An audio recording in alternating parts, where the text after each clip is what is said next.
quite a few questions on how I emotionally and mentally handle processing animals.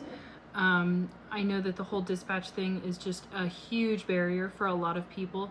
So I'm going to tell you what helped me get over that. And this is coming from someone who had 4-H animals. I was a 10-year 4-H member, and I never processed my animals the entire time I had them. I even raised the Cornish crosses that Tyson so generously gifted to the 4-H kids. Never processed those. Those went straight over to Grandma and Grandpa's house. They did it. So huge softie. I was such a baby about it. I didn't want to do it. So I want to say that I know where you're coming from because I've been there. I was there for 10 years. And I just recently got over that in the past like 3-ish years. So I want to explain how I got there and what really helped me feel better about this whole process and not dread butcher day so much. Now, if you're watching this, I'm going to assume that you either haven't dispatched an animal before, or you've only done it a couple times, or it went really badly. So let me give you just a little bit of advice for your first time going through after watching this video. Hopefully it will ease your nerves a little bit. It is completely fine to be anxious on your butcher day. I think that is completely normal, and I would probably be more concerned if you weren't. Every day that I have to dispatch and butcher, I clean the whole house top to bottom. I call it my procrastinating. It's just something I do. I don't want to go outside. I don't want to do that. I don't want to start the process. So I'll clean everything in here, trying to put it off. Now, I enjoy the whole butchering process and seeing all the food that comes out of it.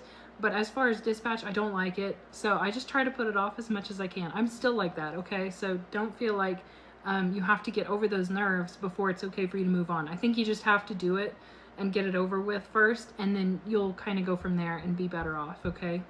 So here's the thought process that I go through that has made this much more palatable and manageable for me, and has made it easier for me to emotionally work with this. If you don't go out there and butcher that animal, one of 3 things is going to happen. Number 1, most obvious, what usually happens when you first get started is you end up with a pet. And there is nothing wrong with a pet, but they don't have, in my opinion, as good of a quality of life as a livestock animal. I should probably rephrase that. A pet's quality of life is excellent, but their death is completely out of your control, and it is usually not, it's almost never as good of quality as it would be if it was at your hands. So if you have rabbits or chickens or anything small, maybe even your goats, you are at risk of wildlife getting them, which is not kind at all, or stray dogs. Stray dogs are usually the biggest issue. Not kind at all, not a good way to go, and usually they don't even die. You bring them in the house and they're all mangled and they look horrific and they're in so much pain, and then you have to figure out what you're going to do. Are you going to run them to the vet? Are you going to pay for a vet to fix it, which means put them down? Or are you going to try and figure out how to do it at home when they're in terrible pain and you're stressed and scared and they're stressed and scared? When I was a little 4-H kid back in Indiana, we had rabbits, and right now I have 7-strand electric fence going all the way around all of my animals. It's supposed to be bear proof. It has been so far, knock on wood, let's hope it stays that way. But I don't really have to worry about dogs coming under there because there is that electric fence. We didn't have that in Indiana. A lot of people don't really do anything to protect the bottom of their hutches, and dogs will pull them through. It is the most horrible way for them to die. I don't even want to think about it. But that happens a lot. So if you don't dispatch that animal, there's an option that could be what happens to your pet. If an animal does not get them, disease might, which again, that is a lot of suffering.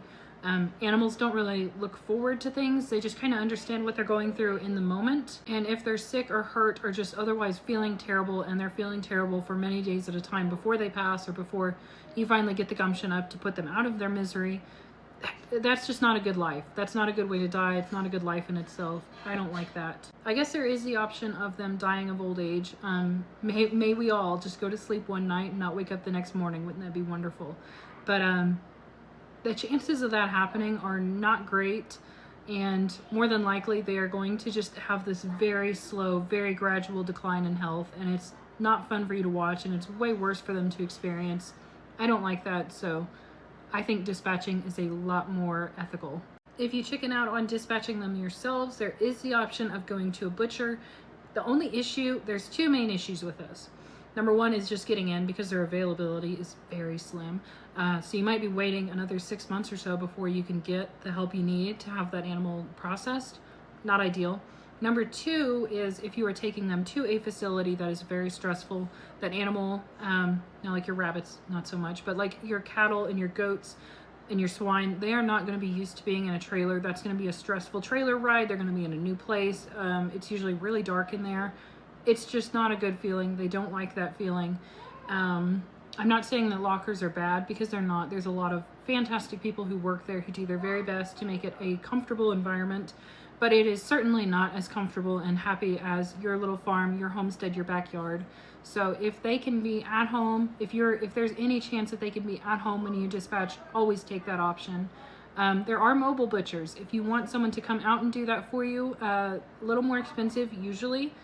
Good option though. So if you really are up against a wall and you just cannot make yourself do it and you want that animal processed, see if you can find you a mobile butcher. That is probably a way better option than taking them in somewhere.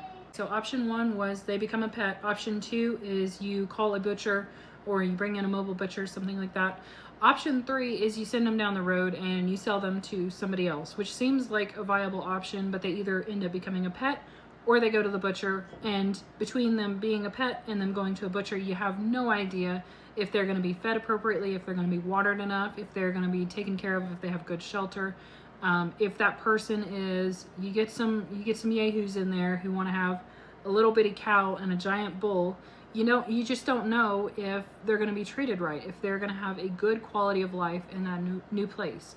I mean, we all have to sell our animals at some point. Maybe not, but a lot of people, you need to sell your animals. You don't know what that uncertainty is, but if you can limit it or mitigate it in any way, please do, because they're getting good quality at your place. So give them a good life and then give them a good, quick, swift, humane death. As soon as I have dispatched an animal, whether it is a rabbit, a chicken, a goat, or even a deer out in the woods, I look at that animal and I say thank you, and then I have this huge wave of relief that just rushes over me, because I know, I don't know it for the deer, but I know for my own livestock that they were born in a good place. I know that they were not hungry. I know they were not thirsty. I know they did not have fear. At some point or another, a toddler might run up to a cage a little fast and give those rabbits a scare, and they run around their cage one good time. But they do not know fear. They do not know hunger. They have not had a moment of just anything horrible in their life. I know that they had a good life, literally from birth to death. It's over, and I know that they've literally had a better quality of life than me and my own children will have, because I know that we are going to have sickness. I know that we are going to have injury. I don't know if we are going to have a good, merciful death or not, but I know that those animals got it. So I know that they have quite literally had a better quality of life than my own family will. After you experience that wave of relief, you are going to feel so much better about dispatching your animals from here on out. Because like I said, you can look at that animal and you know that they have had a very good life. You know that they're probably going to have a better quality of life than you ever did. And they're going to have maybe a better death than you will. So that is just a very good relief. It's a wonderful feeling to look at that animal and know that you did your very best by them. They had a very good quality of life, and you've done everything you should, and now you are going to take good care of your family in a sustainable, eco-friendly, ethical, humane way. Now, my whole family and the farms are back in Indiana, so when my husband and I moved to Montana, I knew that some things had to change, and they needed to change quickly, especially if I wanted to be self-sufficient and do all these things that I'd hoped to be doing. When we first moved to Montana, I don't remember if our first winter we were here long enough to hunt deer. I'll have to ask Devin. I'll put like some kind of an edit. But I know we hunted rabbit, especially like the snowshoe hares. We ate a lot of those, and then our second and third year and every year after that, we've been way more into the deer. Just a great way to fill the freezer, very easy.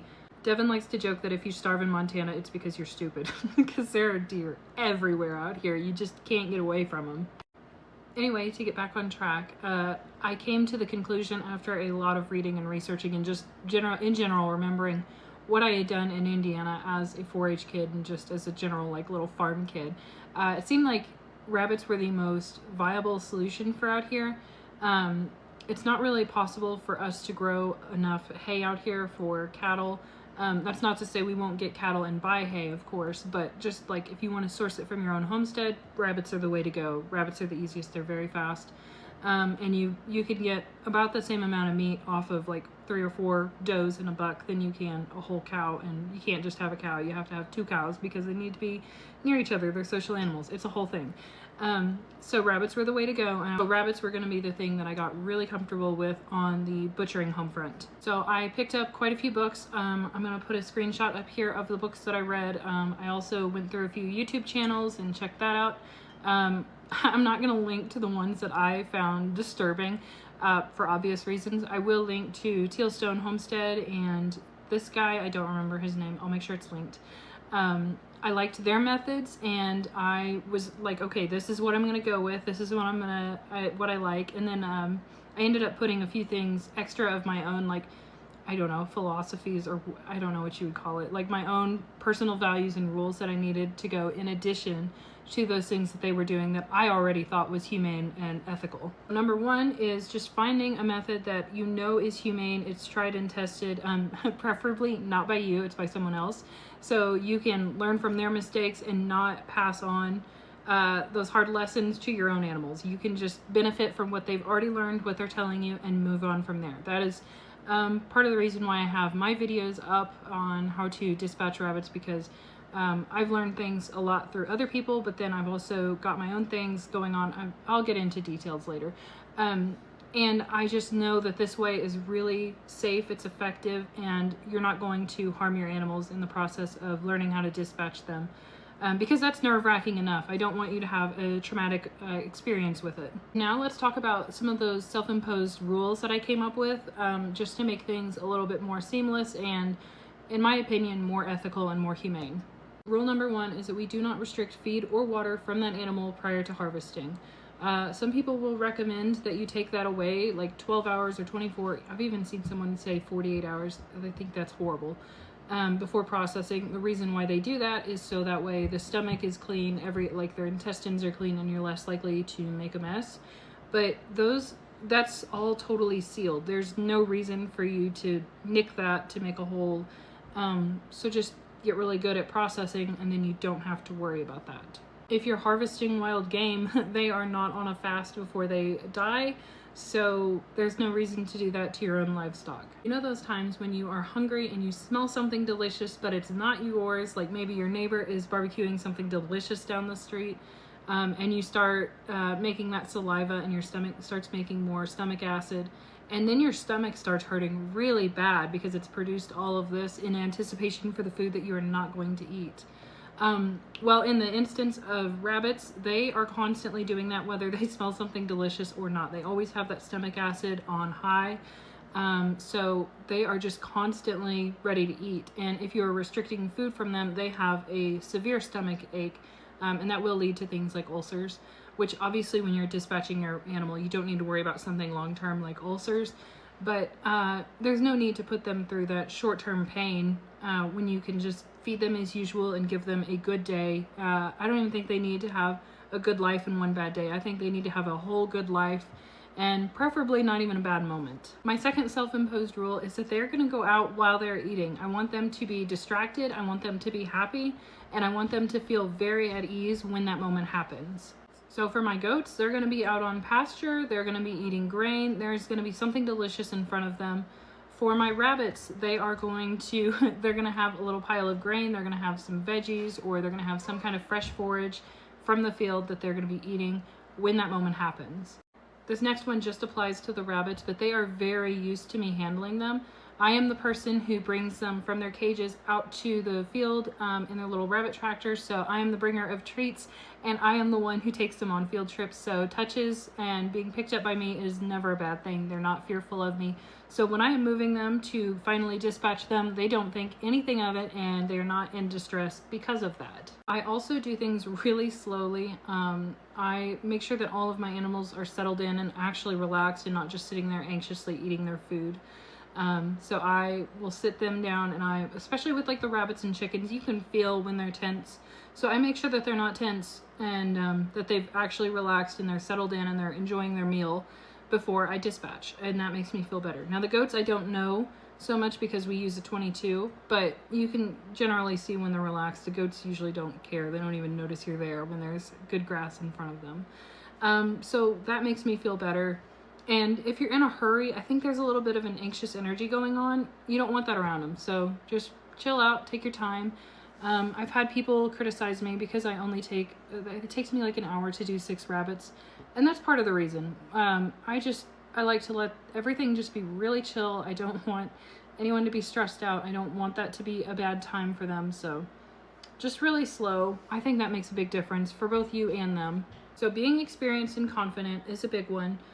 Whether that's you've done this before, you've watched people do it before, or you're just watching YouTube videos or you're reading books, that is really helpful. That is going to give you experience in some capacity or another, to give you the confidence and make sure that you're doing things correctly, which is good for you and your animal. Making sure you're being humane about it, knowing that you've got good methods are important. Doing things that you can to make sure that it is really humane and they've had a good last day is very important. Slowing down, making sure that no one is nervous or anxious, yourself included, is really important too. If you know you are doing your absolute best, you're going to feel a lot better about the whole process. I know it is a very intimate moment when you are standing there with that animal and you know you need to dispatch him and you're scared for that animal and you're scared you're going to mess it up. Just look at it and know that it is going to be over in quite literally a half second, and then you're going to have that rush of relief knowing that you did a very good job for that animal and they had a good life and a good death, and it was quick, and they served a purpose for your home, your homestead, and they were part of a very sustainable, very eco-friendly system. I hope you found this video helpful. I hope your first time dispatching goes absolutely flawlessly and you can look at that animal and you feel that relief that I feel every time we dispatch one of ours. If you have any questions, feel free to ask those in the comments. If you have any suggestions or tips for new people starting out dispatching animals, leave those in the comments. I'm going to do my very best to be a little bit more active in there. It's been hard for me to keep up lately, but I'm going to do my best. I really appreciate you guys. Thank you for being here, and I'll see you next Monday.